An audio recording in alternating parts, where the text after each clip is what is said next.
밀리터리 사이언스의 신묘한 만남, 진짜 전문가들이 펼치는 끝장 토크쇼 본게임. 안녕하세요. 저희는 본게임의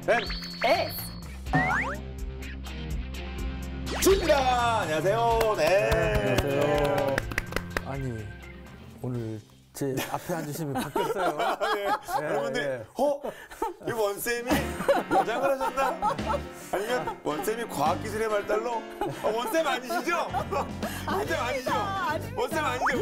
아닙니다. 근데 어디 방송에서 많이 뵀던 분 같은데. 제가 과학계의 숨미녀 S라인의 S입니다라고 저 소개를 하라고 우리 작가 선생님께서 적어주셨는데 감히 S라인이라고 못하겠고. 지나친 평소는 교만이라고. 아닙니다.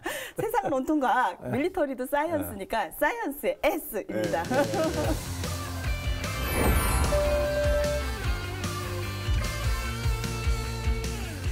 정말 죄송하지만 그 남자분이 나오셨잖아요. 그런데 네. 어떻게 나오게 선뜻 그 남자들끼리 모여가지고 군대 얘기하면 여자들이 제일 싫어하잖아요. 그런데 싫어해요? 몰랐어요. 좋아하는 줄 알았는데.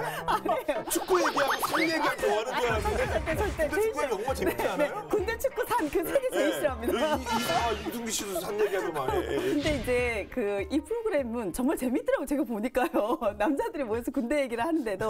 정말요? 네, 진짜 재밌었어요. 고맙습니다. 그래도 또 이제 제가 이제 요새 갱년기가 다가오면서 점점 남성화가 좀 진행되고 있긴 하지만 그래도 임신과 출산을 경험한 여성으로서 갱년기시라고요? 전혀. 다가오고. 저희는 여성 호르몬이 많아져요. 눈물이 많아요. 여성이 이제 한 사람 또 이제 있으면은 좀 더 재미있게 군대 얘기를 할 수 있지 않을까 해서 한번 출연을 해봤습니다. 네. 다양한 시선으로 볼 수 있을 것 같아요. 한 단계 업그레이드가 될 것 같습니다. 아유, 그래야 될 텐데요. 네. 자, 새로운 멤버와 함께하는 본게임. 자, 이번 주 주제부터 함께 보겠습니다.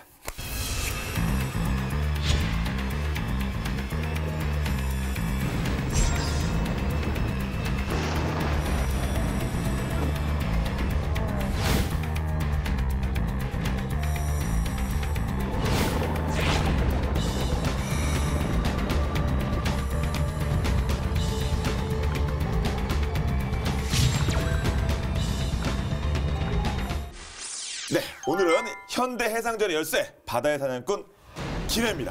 자, 기뢰. 사실 이제 어뢰랑 많이 이게 비교가 되는데 어뢰, 기뢰 좀 구별이 좀 필요할 것 같습니다. 기뢰. 네. 많이 혼동하시는데 어뢰는 이제 어형 수레의 준말입니다. 그러니까 어형 물고기처럼 생긴 수레. 한마디로 이제 폭발성 발사체 무기다. 그러니까 어뢰는 보통 추진력을 갖고 있는 이제 그런 무기고 기뢰는 이제 기계 수레의 약어입니다. 그러니까 이 관처럼 생긴 관이 이제 둥그렇게 생기게 아니면 다른 네모나게 생겼던 여러 형태가 있을 수 있는데 여기에 이제 폭발물을 집어넣은 그런 형태고 한마디로 바닷속 쥐레라고 보시면 되고요. 영어로도 그래서 네이벌 마인입니다.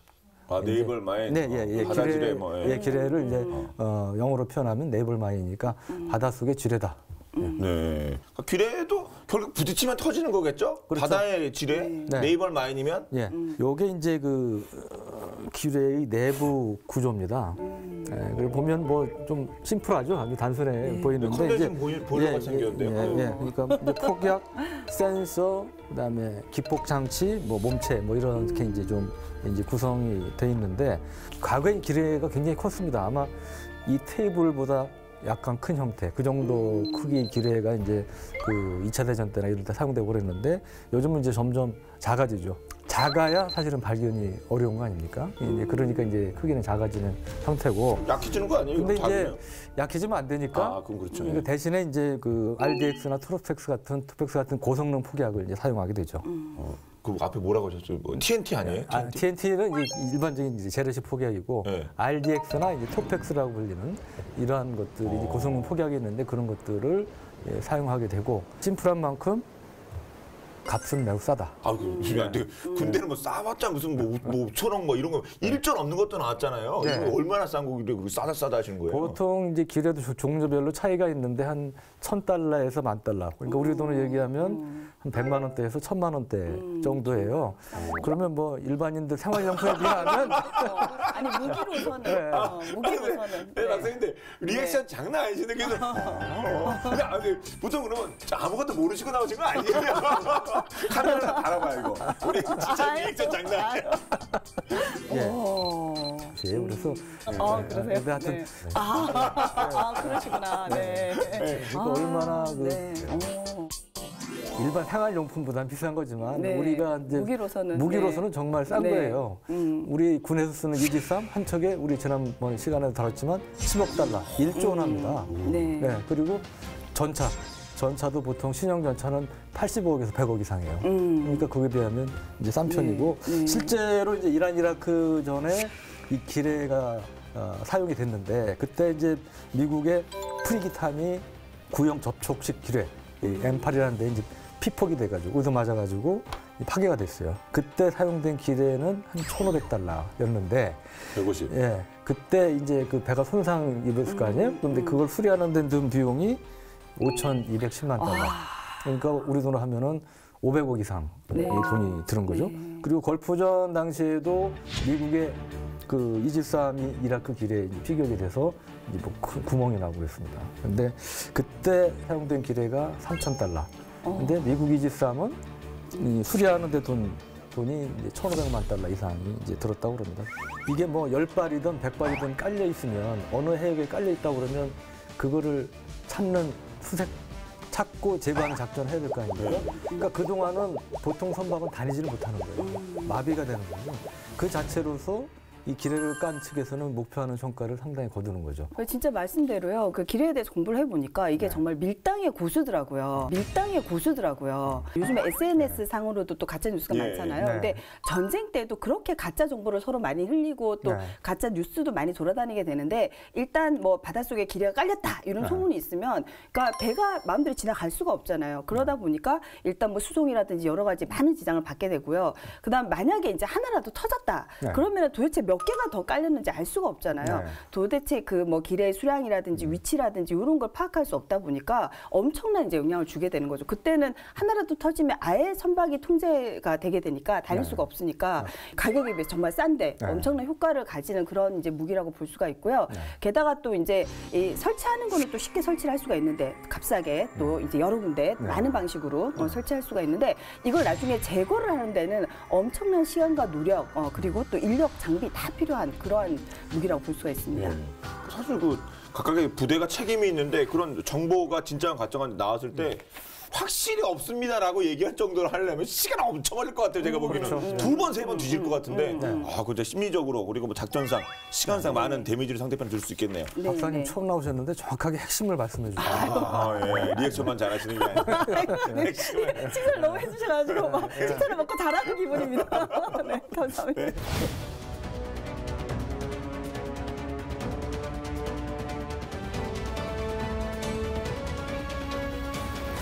한국 전쟁 때도 또 얘가 또 있겠죠. 맞습니다. 인재상주에 성공한 다음에 이 원산으로 상륙을 해서 원산이 이제 들어가 있잖아요. 우리 한반도 지도를 보면. 그러니까 평양을 단시일 내에 진격할 수 있는 이러한 지름길이 될 수 있는 거죠. 그래서 원산으로 상륙해서 평양으로 진격하는 이러한 계획을 세우고 원산을 상륙하려고 이제 1950년 10월 19일 날 작전을 펴려고 함정도에 올라갔어요. 근데 그때 이제 복병을 만났는데 뭐냐면 그게 이제 기뢰였습니다. 그러니까 북한이 이제 미리 짐작을 하고 왜 원산이라는 데가 원래 상륙작전을 펴기에 굉장히 좋은 곳이에요. 그래서 분명히 여기는 유엔군이 상륙할 것이다고 예상을 하고 소련군의 SS를 친 겁니다. 빨리 기뢰 좀 지원해달라고 그래가지고 그때 원산 앞바다에 기뢰를 쫙 깔아요. 몇 개를 까느냐? 무려 한 3,000개를 깔아놓습니다. 3,000개요? 예. 그러니까 이게 당황한 거죠.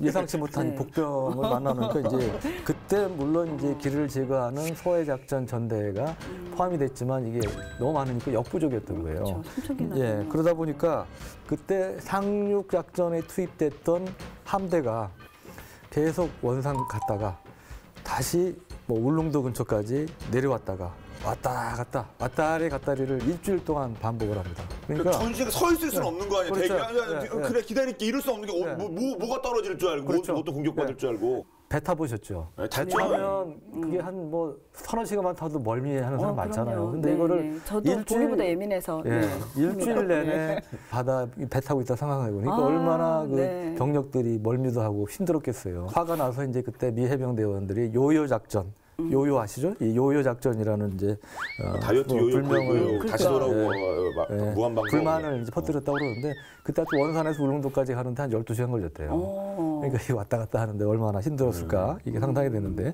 하여튼 이것 때문에 예정보다 8일 늦게 이제 상륙을 하게 됐고 육지에서는 이제 인천 상륙작전이 성공해서 굉장히 빨리 진격을 합니다.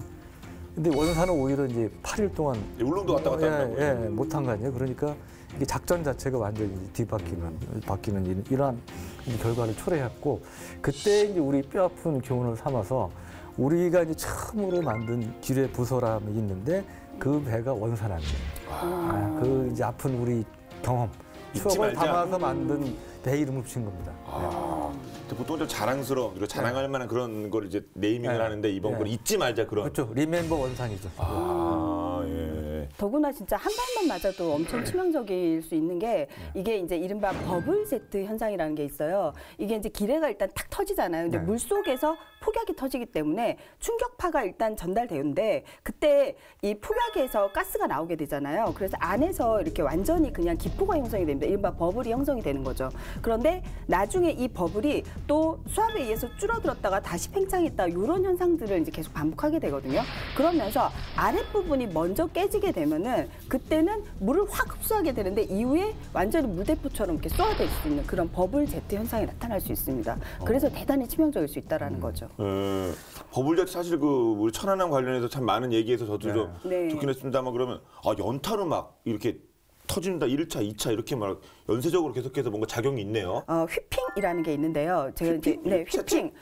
채찍질이라는 이제 뜻이잖아요. 근데 저는 또 휘핑 크림 해가지고 이렇게 먹을 때만 휘핑이 들어갔지. 그러니까 이거를 이제 이렇게 군사 용어로 쓰는 줄 몰랐어요. 그런데 이른바 공진 현상 혹은 우리가 공명 현상이라고 하는 것 중에 이제 하나인 셈인데요. 그러니까 원래 그 선박이라는 것이 고유 진동수가 있습니다. 그런데 그 고유 진동수하고 같은 이제 그 진동수에 파장이 오게 되면은 그때는 이제 이게 증폭이 되기 때문에 더 큰 충격을 줄 수가 있게 되는 것이거든요. 사실 중고등학교 때 다 공부하셨는데 중고등학교를 졸업하면 다 까먹잖아요. 그래서 다 반납했죠. 졸업장 받으면 다 반납했어요. 그래서 제가 이제 한번 기억을 상기시켜 드리면요.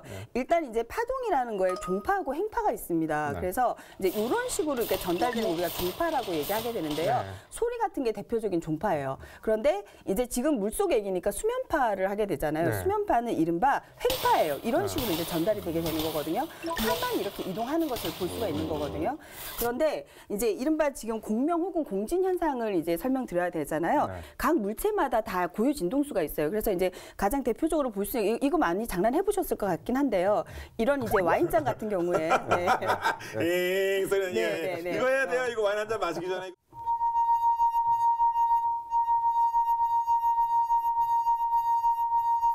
지금 이게 이제 이 와인잔의 고유 진동수이기 때문에 이거하고 같은 소리를 혹시 한번 내보실 수 있으면 계속 내면 얘가 깨집니다. 사람은 일정한 소리를 내기가 어렵기 때문에 그래서 이제 사실 왜 영화 같은데 보면 이렇게 막 소리를 지르서 와인잔을 깨기도 하잖아요. 그렇죠. 실제로 사람이 쿵푸어스에서 사자고 이거 너무 세서 나요. 옛날에 유명한 사건이 있는데 어렵습니다. 군대가 행군을 하는데 네 맞습니다. 다리를 건너간 다리가 무너진 거예요. 그 대표적인 공진 현상 정확한 예를 역시 기자님 그 뒤에 그래서 행군을 하더라도 다리를 건널 때 특히 이제 석조다리나 이런 다리 건널 때는 줄을 안 맞춰서 그게 있다고. 그리고 이제 이게 저희가 과학 실험에 사용하는 소리 굽새예요. 그래서 오랜만에 보네 진짜. 근데 얘를 하고 치면 이제 소리가 나잖아요. 전공. 근데 이제 조용히 한번 소리를 들어보시면요. 제가 이렇게 딱 이렇게 멈추니까 그냥 멈춰졌죠. 그죠? 그런데 이제 옆에 같은 소리 굽새를 두게 되면 이거는 똑같은 종류이기 때문에 고유 진동수가 동일하거든요. 그런데 하나를 치면 얘도 같이 진동을 하게 돼요. 그래서 제가 얘를 치고 나서 손으로 잡으면 얘는 더 이상 이제 진동하지 않잖아요. 그런데 얘가 진동하고 있기 때문에 소리가 들립니다. 그래서 한번 이제 들어보시면요.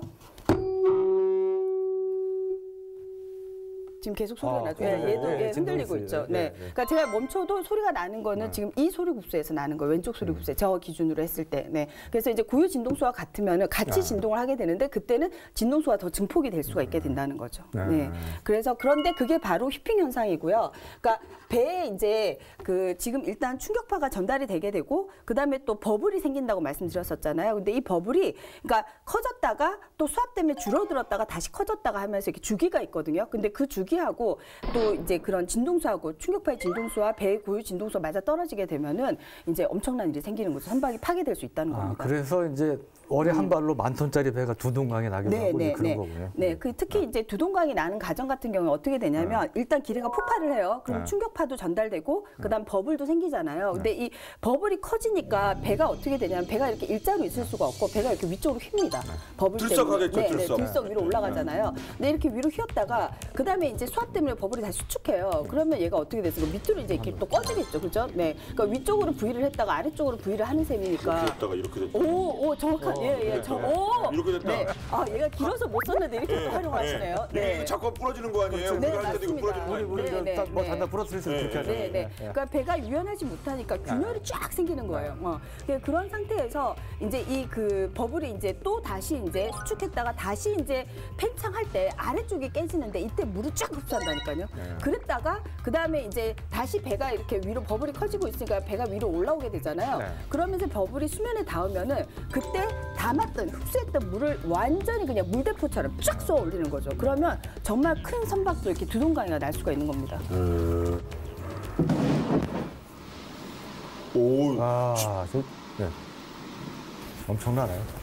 그러니까 배쳐 한번 들썩였다가 네. 내렸다가 다시 이렇게.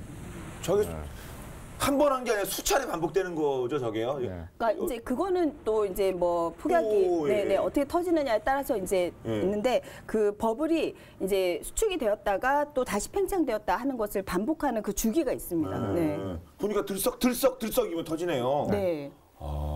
그다음 2013년에 카이스트의 해양 시스템 공학 전공의 이제 신영식 교수께서 폭약의 수중 폭발로 인한 충격이 선박에 미치는 영향 여기에 대해서 이제 실험을 하신 적이 있었어요. 근데 이 실험에서 역시나 이 버블 제트에 의해서 배가 파손되는 현상, 그리고 또 이제 작은 힘으로도 공진에 의해서 선박을 침몰시킬 수 있는 휘핑 현상이 이제 일어나게 된다는 그런 것을 이제 재현을 했고요. 한 물속 1.5m에 그 1kg의 폭약이니까 그렇게 많은 양이 아니잖아요. 네. 근데 이게 이제 터지니까 30m의 물기둥이 치솟아 올라오르는 걸 이제 확인을 했고요. 그러면서 선박을 타격해서 형체를 뭐 알아볼 수가 없을 정도로 이제 산산조각이 이제 나는 것을 확인을 했습니다. 화약을 많이 장착해서 세게 터지니까 뚝 부러지는구나 했는데 그게 아니라 네. 버블 제트가 이렇게 네. 이렇게 됐다 이렇게 됐다 하는 네. 과정에서 네. 휘어주고 이게 네, 적은 양의 폭약으로도 가능한 거죠. 보통 어뢰나 기뢰가 선체에 박혀서 네. 터지는 것보다 배 밑에서 이렇게 터져가지고 버블 제트를 형성할 때 사실은 더 파괴력이 크다는 네, 거죠. 네. 뭐 삼면이 바다니까 네. 진짜 이 기뢰 뭐 정말 중요할 것 같습니다, 솔직히. 네. 동해는 수심이 굉장히 깊잖아요. 네. 그러니까 그만큼 또 탐지하기가 좀 어려운 이제 그런 점이 있죠. 네. 그리고 남서의 경우는 이제 수심이 얕은 경우 또 수로가 긴 경우 뭐 이런 경우 있기 때문에 거기는 또 다른 차원에서 탐지가 어려운 이제 그런 점이 있고 바꿔서 얘기하면 북한 입장에선 특히 우리한테 이제 기뢰전을 시도할 가능성이 많다. 근데 북한이 정확히 기뢰를 얼마나 갖고 있는지는 확인이 안 되는데 대략 최대 한 뭐 2만 발 안팎이 되지 않느냐 이런 추정도 있습니다. 네, 그리고 북한이 잠수함이 로미오급이 한 20여 척 되고 잠수정까지 한 70여 척 되는데 그 잠수함 중에 주요 임무 중에 하나가 기뢰 부설로 추정을 하고 있어요. 그래서 전면전이 나면 우리가 미국이 지원을 받아야 되잖아요. 그러면 그때 미국의 병력과 장비가 비행기를 타고 오는 경우도 있지만 큰 화물, 뭐 탱크, 장갑차, 탄약 뭐 이런 거 중장비는 주로 배로 싣고 와야 됩니다. 이미 실컷 대기 중이라면서요? 어디에 같은 거. 그다음에 이제 사전 배치 선단이라고 뭐 대기 중인 것도 있지만 네. 또 주일 미군 기지에서 와야 되는 배들도 꽤 있어요. 그러면 기뢰가 부설되면 이런 배들이 쉽게 못 오겠죠. 그래서 이제 그런 면에서도 북한은 상당히 기뢰전에 신경을 쓰고 있습니다. 기뢰가 지금 배치된 게 있나? 배치가 기뢰는 평상시에서는 배치를 하면 안 되죠. 그쵸. 할 수 없죠. 왜냐하면 누굴 건드릴 줄 알아? 물론 이제 뭐 북한이 침투를 하지 않는다면은 네. 우리 쪽만 피해를 입게 되는데 네. 그거는 이제 우리한테 거의 전쟁 도발 행위를 하는 거죠. 네. 그렇기 때문에 평상시에서는 그거는 할 수가 없습니다. 아, 수비용이나 공격용이나 안 쓴다. 네. 다행이네요. 근데 북한이 이렇게 준비를 하고 있으면 우리도 또 대칭적으로 뭔가 맞춰야 되지 않겠습니까? 우리가 준비 상태 말씀해 주신다면요. 예. 북한이 기뢰를 부설하는 주요 수단이 잠수함이라고 말씀드렸잖아요. 그럼 이 잠수함을 잡아야 되는데 물 밖으로 나온 다음에 잡으려면 굉장히 힘들어요. 우리가 지난번에 잠수함 대잠 얘기하고 할 때 이제 동해가 잠수함 천국이고 왜 그렇게 힘든지 한번 우리가 얘기를 이미 이제 했었는데 그렇기 때문에 가장 좋은 것은 이 잠수함 북한 잠수함들이 기지에서 나오기 전에 나올 무렵에 잡는 게 제일 좋죠. 또는 북한 잠수함을 꼼짝 못하게 하거나 꼼짝 못하게 나오지도 못하게 하고 기뢰 깔았다? 우리 기뢰를 까는 거죠. 네. 예를 들면 북한 잠수함 기지 앞에 우리 잠수함이 가서 깔 수도 있지만 그보다 더 안전한 거는 기뢰가 스스로 움직일 수 있어 거기에서 작동할 수 있다면 가장 이상적이지 않겠어요? 이상이죠. 예, 예, 기뢰가 예. 작동하겠어요. 그래서 거기에 자동으로? 스스로 가서 이제 배치될 수 있는 기뢰가 있습니다. 그걸 자항기뢰라고 그러는데 우리 국산 그 무기로 자항기뢰를 개발한 게 있어요. 자항기뢰? 네, 일단 음파 탐지기에 그 탐지가 안 됩니다. 그러니까 이제 정말 몰래 그 설치를 할 수가 있는 거죠. 그래서 원하는 위치까지 스스로 이제 움직여서 설치를 할 수 있는 그런 이제 기뢰가 바로 자항 기뢰거든요. 말 그대로 뭐 스스로 이제 항해하는 기뢰라고 생각하시면 될 것 같아요. 그런데 이제 자체 추진력으로 가서 자리를 딱 잡게 되는 건데 이후에 이제 북한 배라든지 잠수함의 출항 신호가 이게 딱 잡히잖아요. 그러면 그때는 수중에서 이제 폭발을 하게 되고 아까 말씀드린 버블 제트로 그런 이제 선박이라든지 혹은 잠수함을 파괴시킬 수 있는 겁니다. 예, 선박도 그런 잠수함은 뭐 꼼짝 못할 것 같습니다. 근데 네. 야 기뢰가 잠수함 기지 앞에 설치하면 좋은데 누가 설치해? 뭐 고양이 목에 위험한 작전인데 기뢰가 알아서 가서 그 설치되고 작동을 한다고요? 네, 미리 프로그래밍 하는 거죠. 네. 또 이제 이 과학이 발달하면서 이제 기뢰가 정말 다양하게 이제 발전을 하고 있는데요. 지금 보면 이제 몇 가지 기뢰의 모양이 지금 보이거든요. 그런데 일단 뭐에 따라서 나눌 수가 있냐? 부설 위치에 따라서 먼저 나눌 수가 있습니다. 그래서 말 그대로 부유 기대니까 얘는 이제 떠다니는 기뢰잖아요. 네. 그런데 이렇게 떠다니다가 적 함정하고 이제 부딪히면 충격에 의해서 터지는 거죠. 근데 최근에는 요거는 좀 많이 쓰지는 않고요. 그다음에 여기에 계류 기뢰라고 이제 하는 건데 요거는 밑에 이제 닷이 있어서 아래쪽에 이렇게 딱 그 정착을 하는 거죠. 네, 예. 그리고 체인에 의해서 쭉 이렇게 연결되면서 기뢰가 이제 떠 있을 수 있는 그런 이제 그 기뢰를 바로 계류 기뢰라고 얘기하고요. 그다음에 여기 지금 바닷속에 있는 기뢰 보이시죠? 바다 밑바닥에 가라앉아 있는 거. 요거는 이제 무게에 의해서 밑에 이제 또 일정 위치에 딱 이렇게 위치할 수 있도록 해주는 그런 이제 기뢰가 되거든요. 그럼 요거는 위치에 따라서 이제 세 가지로 구별을 한 거고요. 이제 이 점화 방식에 따라서 구별이 될 수가 있는데요. 일단 이제 접촉 기뢰는 그냥 왜 가장 고전적인 방식, 뭐 바늘 같은 게 있어서 탐지침이 있어서 건드리면 터지는 거, 그런 게 이제 접촉 기뢰가 되는데 요즘에 이제 최근에는 이른바 감응 기뢰라고 해서 직접 부딪히지 않아도 그냥 감지를 하게 되는 거예요. 자기장, 뭐 물결, 소리 이런 거에 다 반응하게 되면서 폭발이 유도되는 그런 기뢰를 바로 감응 기뢰라고 얘기합니다. 안타까운 얘기지만 재수 없으면 터지는 게 아니라 네. 상대가 그 본인의 어떤 뭐 신호를 인지를 해서 공격을 하는 거죠. 감은 기뢰 같은 경우는. 네. 더구나 이제 이게 감은 기뢰가 1910년에 이미 자기 감은 기뢰가 개발이 된 거예요. 1910년에요? 네, 1910년에. 네. 그리고 이제 요즘에는 이렇게 일정 거리 밖에서 무선으로 조정을 해서 이제 터뜨릴 수 있는 조종 기뢰도 있고요. 또 이제 우리나라에서 지금 개발 중이라고 이제 말씀드린 것이 이제 이런 발사 플랫폼. 그러니까 그러면 이제 주로 잠수함이 되겠죠. 그죠? 네, 그런 곳에서 이제 안전한 원거리에서 발사를 해가지고 목표 지점에 은밀하게 부설할 수 있는 그런 이제 이 기뢰도 있습니다. 예, 최근에 이제 가장 많이 쓰는 건 가문 기뢰인데요. 좀 더 정밀하게 대응할 수 있어요. 이제 배가 통과될 때 그걸 체크를 하는데 야, 첫 번째 배는 그냥 보내고 두 번째, 세 번째 보내는 배를 공격해야 되겠다. 그렇게 이제 입력을 시킬 수도 있고요. 아, 호위선 보내고 본대 노린다 뭐 이런 거 아니에요? 그게 돼요? 그게 돼요? 그렇죠. 그러니까 예를 들어 뭐 항모전단이 갈 때 조금만 호위선을 보내고 나중에 항공모함 지나가니까 그걸 공격하라 뭐 그런 개념으로 할 수 있다는 것이고. 근데 이제 문제는 이제 우리 제일 이제 관심 대상 북한의 경우 그렇죠. 북한. 그 계류식 감응 기뢰라는 데 이제 관심을 많이 갖고 있다고 그러는데 근데 보통 수심 한 200에서 400m 정도에 이제 부설이 되고 이 로켓 추진에 의해서 움직여서 이제 공격할 수 있는 이러한 기뢰도 이제 개발이 돼서 북한이 이제 계속 관심 갖고 확보 노력을 하고 있는 걸로 파악이 된답니다. 그런데 이거의 장점은 종전의 기뢰는 그야말로 배가 지나가야 터지고 이런 좀 수동적인 개념이었잖아요. 그런데 이거는 적극적으로 추진력을 갖고 있기 때문에 좀 더 멀리 떨어져 있는 목표물 함정도 공격할 수 있다는 게 장점이죠. 이런 것들은 공격 범위가 한 1마일에서 2마일 정도. 배가 지나가면 이 자기장이 생길 거 아닙니까? 그러니까 그런 자장의 변화라든지 배가 지나면 이제 수압이 변할 거 아니에요. 그러니까 그런 압력의 변화라든지 이런 것들을 다 감안해가지고 이제 대응을 할 수 있는 이제 그런 능력을 갖고 있는데 근데 이런 거를 최초로 실용화한 게 이제 소련이에요. 소련에서 미국의 핵 잠수함을 잡기 위해서 대잠용 기뢰를 RMK-1이라는 거를 개발을 해서 배치를 했는데 북한이 여기에 속단 말로 꽂혀가지고 야 이놈이다 해가지고 여기에 관심 갖고 확보하려는 노력을 많이 하고 있다는 그런 이제 정보가 있습니다. 네. 내가 만들었으니까 네가 수거해. 이거 할 수도 없는 거 아닙니까? 아니면 이게 얼마 지나면 이거 없어지나요? 무슨 뭐 사용 기한, 뭐 유통 기한이라고 해야 되나? 뭐 위험 뭐 기한 이런 거 있나요? 따로 기뢰 이런 게? 보통 이게 그 기본적으로 화합물이잖아요. 그래서 썩지를 않습니다. 일단 뭐 이른바 유통기한이라고 얘기하는 게 20년 보시면 돼요. 그런데 이제 우리 뭐 통조림 같은 거 되게 유통기한 지나도 또 먹을 수 있잖아요. 마찬가지로 20년이 지났다고 해서 얘가 안 터지냐 그게 아니라는 거죠.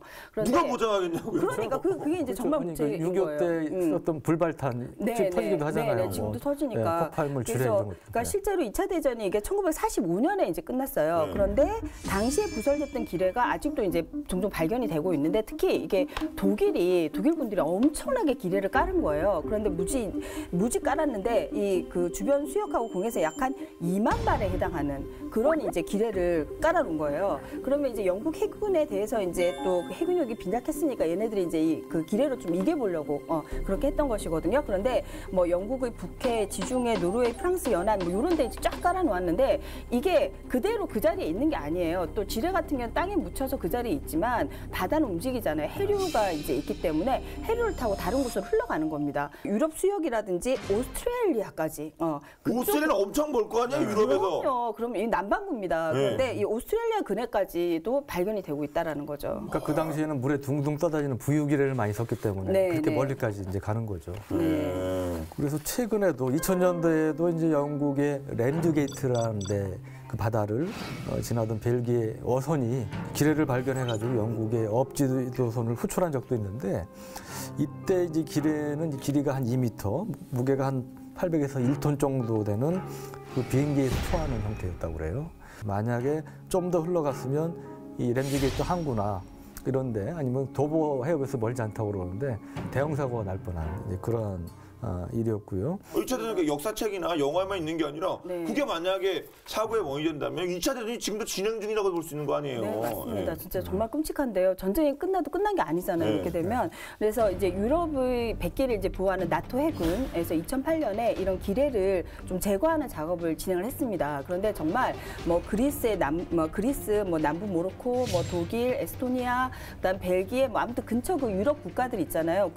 그런 이제 그 해협들, 뭐 프랑스, 노르웨이, 스페인까지 다 이제 항해하면서 4개월에 걸쳐서 기뢰 수색 작업을 다 했어요. 그런데 그렇다고 해도 이걸 다 제거한 게 아니잖아요. 그러면 이게 또 뭐 무슨 이렇게 군함이라든지 뭐 그 적군의 그런 선박을 대상으로 한 게 아니잖아요. 모든 선박이 지나가다가 정말 운이 없으면 그러니까 피해를 당할 수 있다는 그런 면에서 정말 끔찍한 거죠. 이번에 4개월 동안 작전을 통해서 여기서부터 여기 지도상에 여기는 안전함이 할 수도 없는 거 아니에요? 물에서 계속 왔다 갔다 하는데. 네, 해류를 타고 또 움직이니까. 그 2008년이면 최근에도 문제가 될 것 같으니까 이것도 조사한 거 아니겠습니까? 네. 이게 사실 보통 일이 아니에요. 그래서 보통 기뢰를 제거하는 걸 소해라고 표현하는데 바다를 청소한다는 거죠. 아까 한자를 였죠. 소해, 바다를 청소한다. 예. 기뢰 제거. 딱 드는 생각이 일단 가서 그 폭탄 설치해서 터뜨려버리면 좋은 거 아닙니까? 네, 맞습니다. 네. 그렇게 실제로 소외를 합니다. 네. 네. 제일 위험하겠죠. 근데 멀리서 이제 하면 되죠. 네. 그래서 이제 아까 말씀드린 이런 부유기뢰, 이게 오래된 기뢰들이 이렇게 떠다니는 게 눈에 보일 거 아니에요, 다행히. 그러면 원거리 사격을 할 수가 있잖아요. 그렇게 해서 쏴버려. 네, 그런 식으로 이제 그 폭발시키거나 불량화시킬 수가 있고요. 이제 계류기뢰 같은 경우에는 이런 체인을 잘라주는 거예요.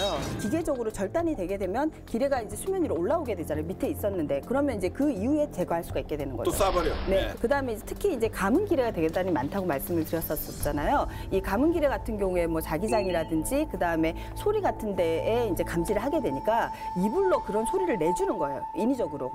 그래서 움직이게, 모습 드러내게? 네, 아니요. 이제 터트리는 거죠. 그런 소리에 반응해서 얘가 터지니까 이불로 인위적인 소리를 내주거나 자기장을 퍼뜨려 주게 되면 얘가 그걸 감지해서 터져버리잖아요. 그러니까 터뜨려 버리면 되니까. 네. 그래서 그런 식으로 이제 하는 것을 일단 또 우리가 감흥소해라는 이제 방법으로 설명을 하고 있습니다. 그리고 또 이제 첨단 장비들이 있잖아요. 소나, 그래서 음향 탐지기라든지, 혹은 이제 뭐 수중 카메라 이런 이제 장비들을 활용을 해가지고 탐색을 하는 거죠. 기뢰를. 그렇게 해서 이제 없애는 거는 탐색 소해. 이렇게 해서 이게 이제 지금 가장 보편화되고 있는 방법입니다. 저도 육군에서 지뢰 제거 작업 이거 훈련도 하고 했는데 진짜 어렵긴 어려울 것 같아요. 막 바다는 이렇게 막 파도도 치고 막 바람도 네, 불고 하는데. 네. 처음에는 잠수부대에 들어가가지고 직접 기뢰를 찾고 또 이제 제거하는 이제 그런 식으로 하다 보니까 피해가 많이 속출했죠.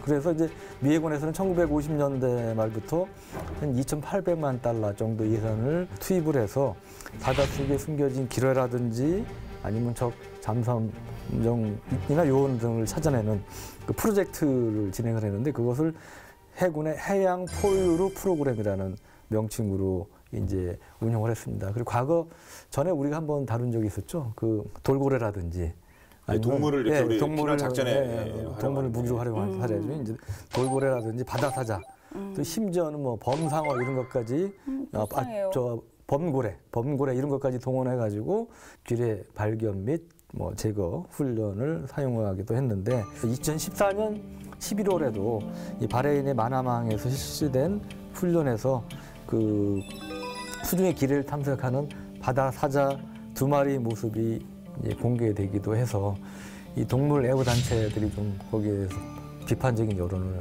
쏟아내기도 했죠.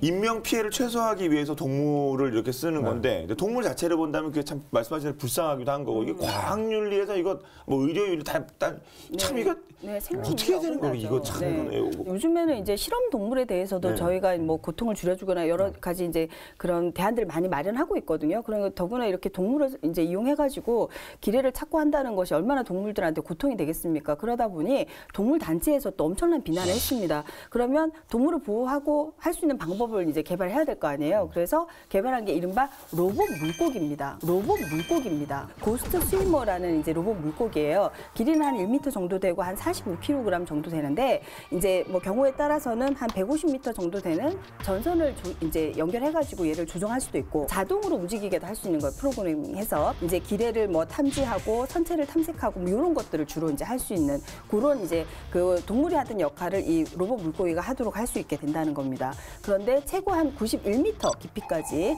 들어가서 이제 이 미리 입력된 행동 방법에 따라서 돌아다닐 수 있으니까 아주 효율적으로 이제 우리가 작동을 시킬 수가 있고요. 그리고 이제 또 한 가지가 이른바 무인 기뢰 처리정. 그래서 이것도 일단 사람은 이제 안 타고 있으니까 유선으로 조정되니까 상대적으로 안전하잖아요. 소형 무인 잠수정 중에 사실 제일 먼저 실용화되고 이런 게 이런 기뢰 제거, 기뢰 탐색, 발견하고 제거하는 그런 임무로 개발이 되고 있습니다. 그러니까 우리도 지금 우리나라에서 개발이 돼서 지금 국내 방산업체에서 이제 그런 무인 잠수정, 기뢰 제거용 무인 잠수정도 만들어서 테스트도 이제 하고 있는 단계인데 요즘 이제 아직까지는 이제 보통 많이 쓰는 방법은 이 소해함과 소해 헬기를 같이 이제 활용하는 방법인데요. 여기 지금 제 아이패드에 사진 보이시죠? 헬기가 뭐 끌고 가잖아요. 뭐 끌고 가죠? 이게 이제 썰매라는 별명으로 불리는 장비예요. MH53 계열의 그 소해 헬기입니다. 특수한 헬기인데 이러한 그 기뢰를 발견하거나 또는 이게 발견만 하는 게 아니고 제거까지 합니다. 어떤 경우는. 근데 이게 왜 의미가 있냐면 소해함의 경우 사람이 어쨌든 타고 있잖아요. 그러니까 이거를 제거하는 과정에서 사람이 피해를 입을 수도 있지만 이거는 직접 여기 사람이 없기 때문에 이게 터져서 장비가 부서지더라도 인명피해는 안 난다는 거죠. 이제 그런 면에서 이러한 이제 소해 헬기가 많이 이제 활용이 되고 있고요. 이 무인 기뢰 처리기라고 불리는 이러한 장비들을 끌고 다니면서 작전을 펴는데 여기에는 또 그 계류 기뢰 같은 경우는 끊어야 되잖아요. 네. 와이어 끊어야 되니까 와이어를 절단하는 이런 장비도 여기 달려 있는 경우도 있습니다. 그럼 죄송한데 터지면 얘는 멀쩡하겠죠? 그러니까 멀쩡하게 하겠죠? 헬기는 이게 바로이가 아니지 않습니까? 거리를 두고. 거리를 두고. 사진상으로만 그렇고. 네, 그렇죠. 바로 아, 이렇게 돼 있으니까 헬기는 앞에고 뒤 딸 네, 이렇게 네, 가진 그럼요. 않을 거 아니에요. 그럼요. 바로 위에 있으면 터지면 바로 맞죠. 그러니까 이제 문과라니까 이렇게 되니까 터져도 이게 상관없어요. 네. 네. 요가 트레이스 같은 점 할수 있으니까 에너지가 없는 사람이 할 수 있다니까 이게 터져내서 하지만 기뢰가 뭐 압력, 소음 그리고 자기장에 반응한다는데 압력 이거 뭐 안 부딪히면 소음 안 날 수 없고 그다음에 배 자기장 이거 그렇죠. 쇠 붙이면 이게 반응. 네. 배가 무조건 그런 거 다 있어야 되는 거 아닌가? 엔진도 그렇죠. 돌아가는데. 이 소해함은 조금 전에 말씀하신 그런 자기 소음, 압력, 진동 이런 것을 최소화하기 위해서 온갖 노력을 기울여서 만들어집니다. 그러니까 우선은 이 자성을 띄면 안 되잖아요. 세부치로 하면 안 돼요. 그래서 나무. 진짜 이거 농담하시는 거. 예, 진짜로 나무로 만들었어요. 제일 좋은 소재죠. 예. 나무로 만들었고요.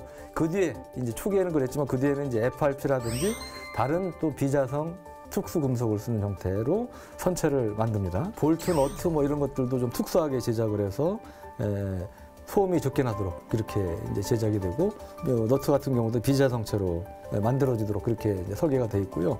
심지어는 그 승조원이 배 타고 작전 나갈 때도 가급적 소지품 중에도 자성체는 자성체는 좀 떼고 가. 그 정도까지 되게 이제 중요하죠. 그렇긴 하겠네요. 네.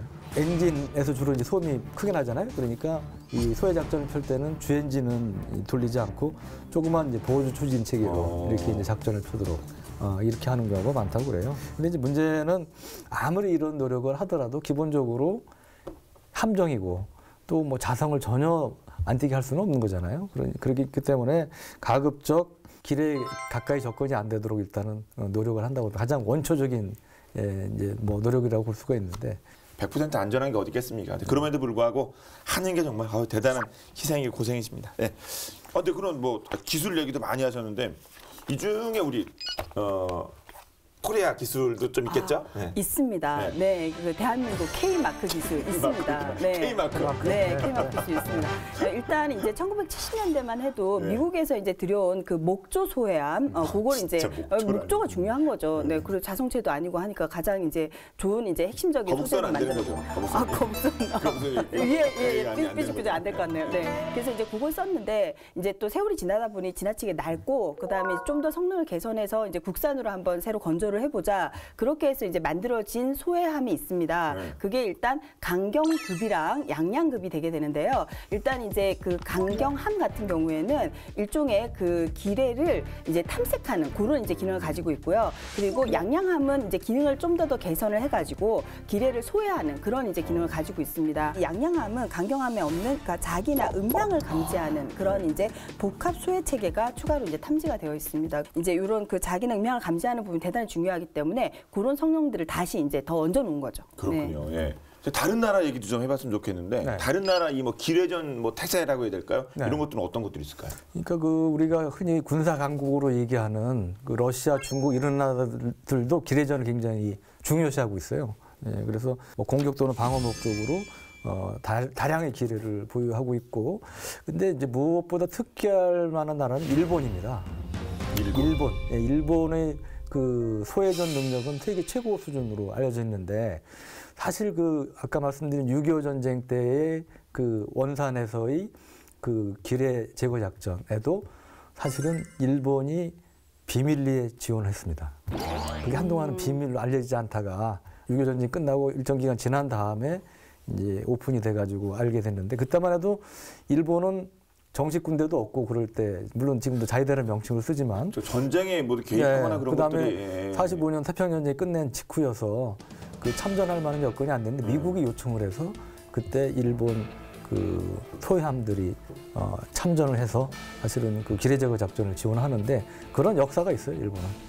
과거부터 이제 그런 점에서 소해전에 많은 그 노력을 기울였고 실제로 많은 함정, 장비를 보유하고 있어요. 그리고 그 소해함 중에 무려 한 5,000톤 되는 큰 배도 그 소해모함이라고 그래서 일본은 보유하고 있고, 그래서 미국도 미일 연합 훈련을 하는데 이 소해훈련 같은 경우는 일본 자위대에 많이 의존을 하고 있습니다. 또 기뢰전에 있어서는 특별히 뭐 이렇게 일본이 네. 뭔가 좀 앞서나가는 부분이 있다고 하는데 그게 또 어떻게 된 건지 저희가 본방 야사에서 준비를 했습니다. 자, 일본의 기뢰전 이야기. 야, 뭔가 남다른 얘기라고 하는데 한번 들어보도록 하겠습니다. 보시죠.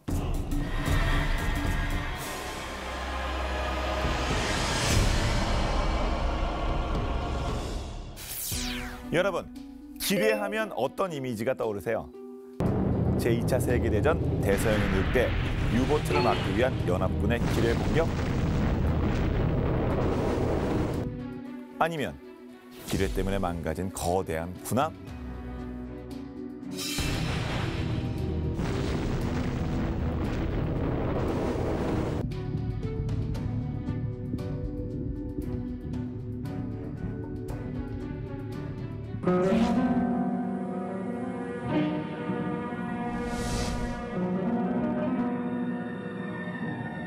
저는 어릴 적 하던 지뢰 게임이 떠오릅니다.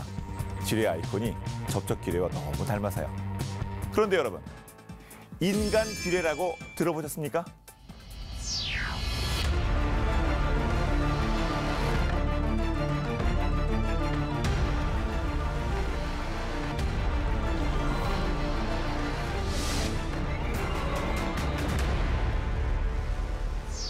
때는 제2차 세계대전 1944년으로 거슬러 올라갑니다.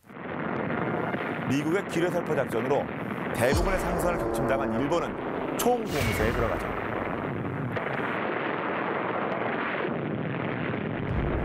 이에 일산학교에서는 해군항공대 예과련 자원자를 모집하는데요. 당시 가지오 시미지는 이이다 중학교 3학년이었죠.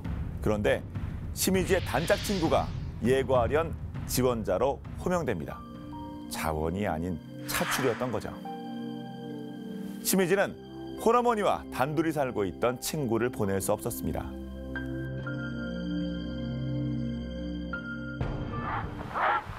(1944년 9월) 시미지는 친구를 대신해 해군 항공부에 들어갑니다. 그러다 전세가 더욱 기울어 1945년 3월엔 수업 대신 전쟁 물자를 나르죠.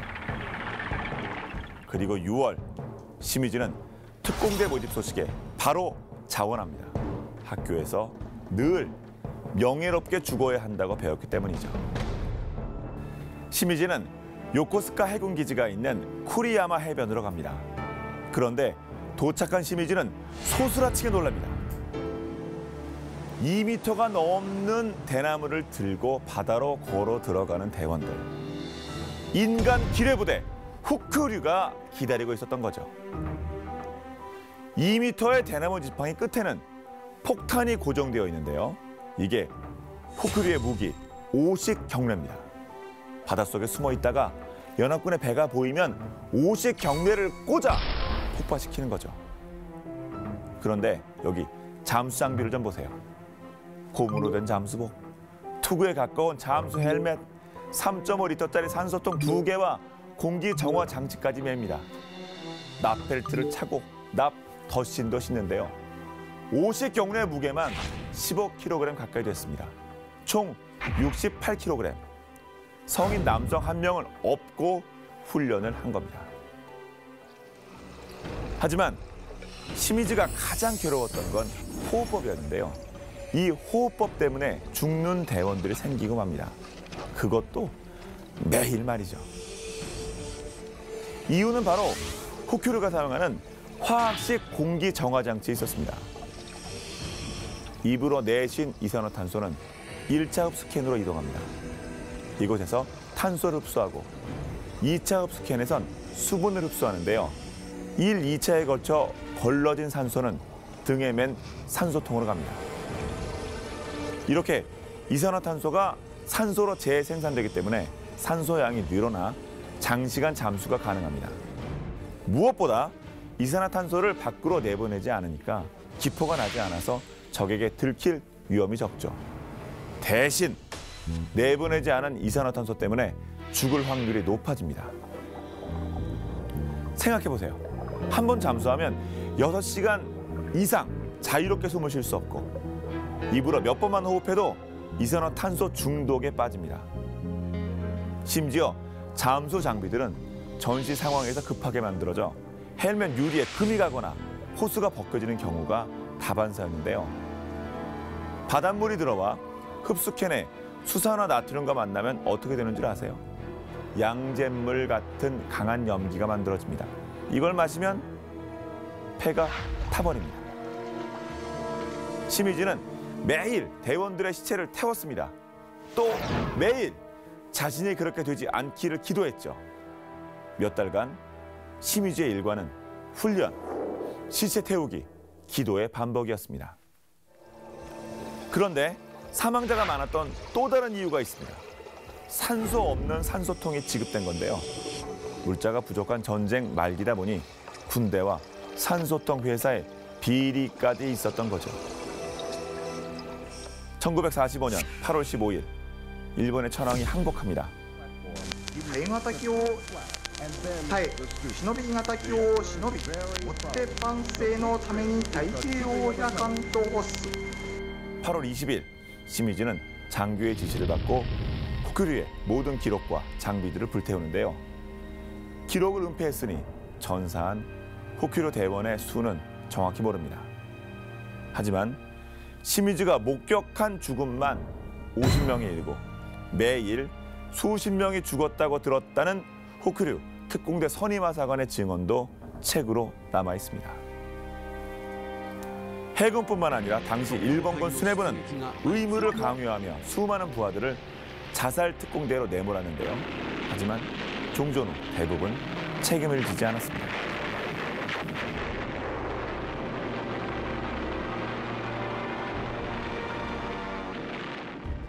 특공대는 적을 기습하기 위한 정예 요원을 기르는 곳이죠. 그런데 호쿠류 특공대는 어땠나요? 엉망이었던 잠수 장비와 현실성 없는 작전으로 대원들을 죽게 했죠. 사람보다 물자와 병기를 더 중시한 일본 군대. 이쯤 되면 일본은 적을 공격한 게 아니라 자신의 국민을 공격한 셈 아닐까요?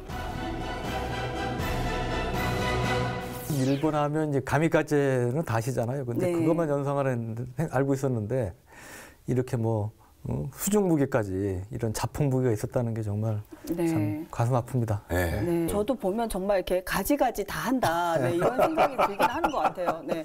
네, 그래도 이게 좀 정도라는 게 있어야 그렇죠. 되지 않을까. 네. 네, 그런 생각을 하게 만듭니다. 끝까지 뭐 작전에 많이 쓰이지 않은 게 아유 그나마 또 다행이라고 해야 될까 참.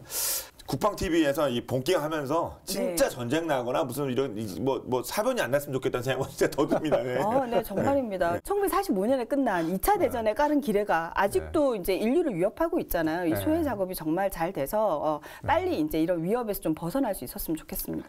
네, 오늘 준비해서 여기까지 살펴봤는데요.